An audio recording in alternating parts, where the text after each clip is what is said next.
time of completing my degree, I was also working at the university in more of a systems administrator capacity. However, when the pandemic began, sequentially, I was also taking a course in project management with my program. So I think that was a peak moment where I was transferring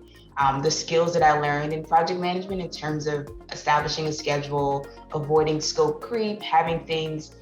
be precise and fit within the actual goal of the project, and completely apply that to the things that we were doing in the workplace. I think being an online student in an asynchronous program is the most optimal way to achieve the work-life balance when you're going to school and being a working professional at the same time. So I had people who were parents in my cohort, I had people who were working in the military in my cohort, and some people were in different time zones, and not just within the United States, but outside of the country.